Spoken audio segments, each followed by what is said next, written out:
spoštovani, drage prijateljice in prijatelji in seveda kolegice in kolegi novinarji.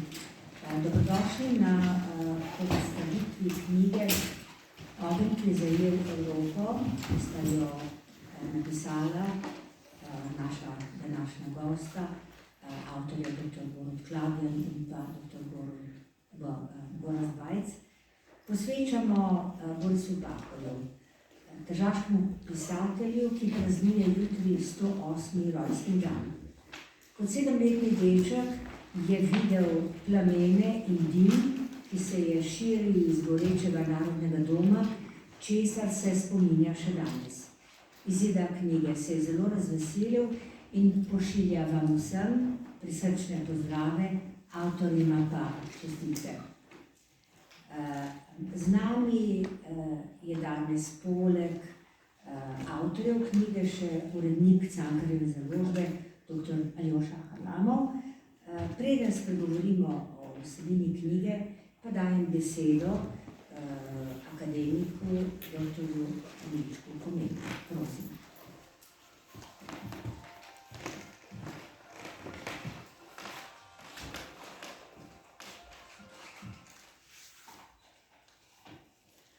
Spoštovani, dovolite, da vas na začetku današnje prireditve, ki jo je pripravila Cankarjeva založba, vse lepo pozdravim v imenu Slovenske akademije znanosti in umetnosti. Založba predstavlja knjigo Ogenj, ki je zajel Evropo, avtorjev zgodovinarjev dr. Boruta Klabljana in dr. Gorazda Bajca. Dogodek pa je posvečen našemu članu, pisatelju akademiku Borisu Pahorju, ki jutri praznuje svoj 108. rojstni dan, pričevalcu zgodovine, ki je v mladih dneh še na lastne oči videl požig Slovenskega narodnega doma v Trstu, na katerega se nanaša naslov knjige s podnaslovom Narodni dom v Trstu 1920-2020. Četudi akademik Boris Pahor iz Trsta sicer ne prihaja več na seje Akademijskega razreda za umetnosti, je med nami nenehno duhovno navzoč in sem v članstvu živa v zavesti. Še posebno takrat, ko se moramo vedno znova zavzemati za veljavo slovenskega jezika v javnosti in še posebej na univerzi, pa nam je tudi zelo pomembno moralno oporo. Podobno, kot nam je bil tudi pokojni akademik Alojz Rebula. V svoji zavzetosti za slovenstvo, ki jo venomer oznanja, je postal že kar naš narodni zaščitnik.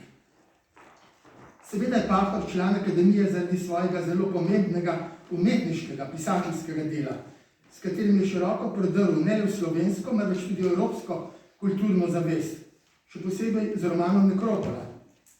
Svoje življenjsko poslanstvo pa je kot glasnik Slovencev vsem pisateljskim in drugim dragocenim pričevalnim delom usmeril tudi svetovno prizadevanje za upoštevanje in uveljavitev prezrtih le številčno majhnih narodov in njihovih kultur, ki v samem njihovem bistvu določa jezik, ki je, kot je Pahor napisal, ga citiram, poglavitni dokaz neke samostojne skupnostne biti.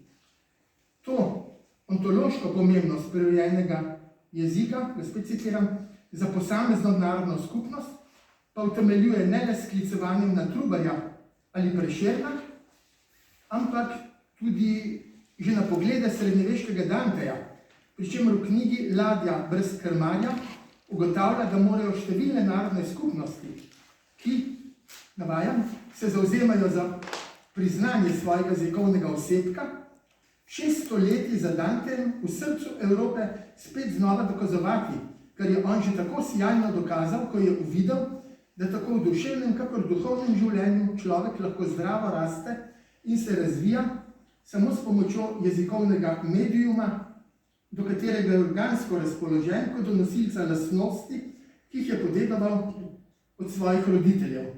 Navedek zaključen. Zato je lahko skupaj z drugimi našimi akademiki tudi on samo začuden na tem, da se skušajo slovenskemu jeziku, ki je kot eden uradnih jezikov priznan in zaščiten v evropski skupnosti, nekateri Slovenci danes sami odpovedati, in to na ravni visokošolskega izobraževanja. Znotraj slovenskih razmerij pa nas Boris Pahor rad opozarja na preveliko brezbrižnost matične Slovenije do Slovencev v Italiji, ki so organski del naše narodne skupnosti in še posebej na naš preveč ignorantski odnos do Trsta, ki vse premalo živi v naši najširši kulturni zavesti. Tudi in predvsem vsem tem nam je z tega mesta na Slovenski akademiji znanosti in umetnosti leta 2017, na zadnje doslej, izčrpno, živahno in tudi ostro govoril po simpoziju Moč povezav, posvečenemu tržaški reviji Zaliv in njenemu odmevu. V umetniškem razredu pa smo se še predtem o zgodovinski vlogi Trsta najbolj razgovorili na seji med razpravljanjem pred jubilejem Ivana Cankarja. Ko je bil akademik Pahor 6. februarja 2014 navzoč na srečanju s člani umetniškega razreda SAZU in njenim predsednikom, akademikom Tadejem Bajdom, ki je bilo posvečeno njegovemu okroglemu jubileju, nam je v nepozabnem monologu, s katerim je neutrudno nadaljeval tudi še med kosilom in še pozneje, brez prestanka prav tako ves čas polagal na srce svoja življenjska spoznanja. Še posebej o vzgajanju narodne zavesti, nujno potrebne za naše preživetje in za rast naše kulture, ki jo številni prepogosto povsem neprimerno enačijo z negativno pojmovanim nacionalizmom oziroma šovinizmom. Predlagal je, naj bi Slovenska akademija znanosti in umetnosti, Slovenska matica in Slovenski center PEN v zvezi z vprašanji narodne zavesti, šole in pouka organizirani mednarodni simpozij Globalizacija in narodna identiteta, ki bi moral imeti za izhodišče vprašanje identitete, ki bi v osnovi predpostavljala ljubezen do življenja. Zatrjeval je tudi, da bi morali prenoviti vzgojo slovenskega človeka in poudarjal nujnost potrebe po odgovornem odnosu do telesa, ne le narodnega, ampak tudi do človeške individualne čvrstosti in nedotakljivosti, ker se je spričo lastne težke taborične izkušnje prepričal o pomenu vsestranske trdnosti in trdoživosti, ki je potrebna tako za telesno ohranitev, kot še posebej tudi za delovanje možganov. Svojo hudo izkušnjo je postal glasnik življenjskih, etičnih in humanističnih vrednot, zaradi česar je bil v Evropskem parlamentu razglašen za državljana Evrope in nič manj oznanjevalec resnice v zgodovinskem dogajanju, katerega poznavanje je nujno za ravnanja v sedanjosti. Zgodovinska knjiga, ki bo danes predstavljena, je gotovo aktualna tudi v znamenju vseh Pahorovih tovrstnih prizadevanj, ki jih neutrudno posreduje, kot nam je povedal ob obisku na akademiji, tudi mladini v italijanskih šolah, ker tudi Italijane seznanja slovensko in še posebej slovensko primorsko narodno usodo, ki jo poznajo premalo ne le Italijani, ampak tudi Slovenci. Ob tem je celo kritično menil, da smo Slovenci tako polni nemškega duha, da imamo celo Primorce kar za Italijane. In dodal, da je tudi Claudio Magris, pisatelj, ki je od letos tudi dopisni član naše akademije, priznal, kako so bili Italijani do Slovencev ignorantski. Kot nam je povedal, slovensko in italijansko mladino nagovarja, naj ostane zvesta vsaka svoji identiteti, ker to spada k naravi in zdravemu človeku. Človek se rodi z jezikom in z njim spoznava svet. Globalizacija pa se na to požvižga, ima angleščino za svetovni komunikacijski jezik in tako nastane družba, za katero ne veš, kaj sploh je. Kjer ni notranjega razvoja, nastane kaos. Hitrost te tehnike ni koristna za enotnost življenja na zemlji. To so bile tedaj njegove besede.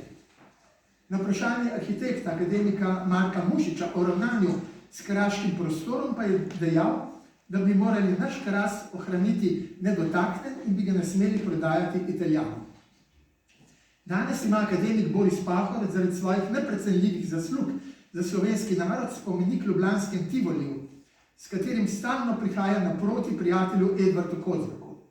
Spomenik so odkrili tik pred simpozijem Moč povezav. Nebronasti Pahor pa ostaja v Karminen v Trstu in zato smo uredniki najnovejše knjižne predstavitve sedanjih članov umetniškega razreda za knjigo Glas umetnikov izbrali z njegovega dragocenega dnevniškega opusa poetične Pahorjeve besede o njegovi življenjski povezanosti s prerojenim primorskim Krasom, katerega kamen in bor je pisatelj oznanil za simbol naše trdnosti in ponosa. Dodali pa smo tudi njegovo komentiranje povojnih tržaških pobud za slovensko osamosvojitev ter pričevanje o njegovem budnom zavzetem spremljanju slovenskega osamosvajanja pred 3 desetletji, ki se končuje z velikim olajšanjem in zaupanjem v prihodnost našega naroda. Danes najbolj trdeživ stvarjalni znanilec življenjske moči slovenskega naroda in najvidnejši pričevalec njegove usode v nemirnem, tragičnem, a za Slovence tudi srečnem 20. stoletju je prav naš spoštovani in dragi akademik Boris Pahor, ki se mu v imenu Slovenske akademije znanosti in umetnosti zahvaljujem za njegovo tako živo in dejavno duhovno navzočnost in mu v njegovem jutrišnjem prazniku želim vse najboljše.